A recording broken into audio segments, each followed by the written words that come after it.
this is not a political war at all. This is not a cultural war at all. This is a spiritual war. And the father of lies has his sights on what you would think the father of lies, Satan, would have his sights on. A good, decent, powerful, influential country, the United States of America.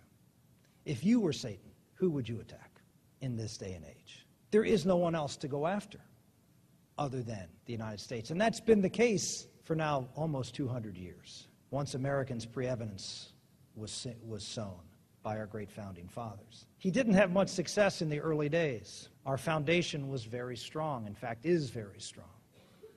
But over time, that great acidic quality of time corrodes away even the strongest foundations. And Satan has done so by attacking the great institutions of America, using those great vices of pride, vanity, and sensuality as the root to attack all of these strong plants that have so deeply rooted in American tradition. He was successful. He attacks all of us, and he attacks all of our institutions. The place where he was, in my mind, the most successful and first successful was in academia. He understood pride of smart people. He attacked them at their weakest, that they were, in fact, smarter than everybody else and could come up with something new and different, pursue new truths, deny the existence of truth, play with it because we're smart. And so academia, a long time ago, fell. You'd say, well, what could be the impact of academia falling? Well, I would make the argument that the other structures that I'm going to talk about here had the root of their destruction because of academia. Because what academia does is educate the elites in our society, educates the leaders of our society, particularly at the college level. And they were the first to fall. And so what we saw, this domino effect, once the colleges fell, and those who were being educated at our institutions, the next was the church. Now you'd say, well, wait, the Catholic Church? No. We all know that this country was founded on a Judeo-Christian ethic, but the Judeo-Christian ethic was a Protestant Judeo-Christian ethic. Sure, the Catholics had some influence, but this was a Protestant country and the Protestant ethic. Mainstream, mainline Protestantism.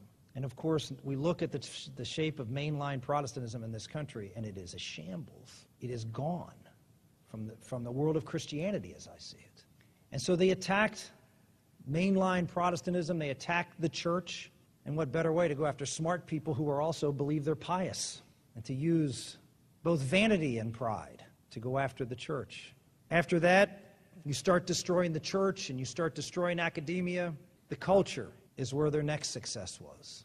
And I need not even go into the state of the popular culture today. But whether it's sensuality or vanity of the famous in America, they are peacocks on display. And they have taken their poor behavior and made it fashionable. The corruption of culture, the corruption of manners, the corruption of decency is now on display, whether it's the NBA or whether it's a rock concert or whether it's on a movie set. The fourth, and this was harder. Now, I know you're going to challenge me on this one, but politics and government was the next to fall.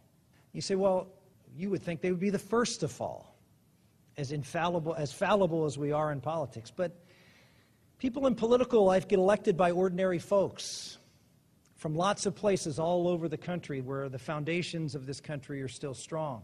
And so while we may certainly have had examples, the body politique held up fairly well up until the last couple of decades. But it is falling too.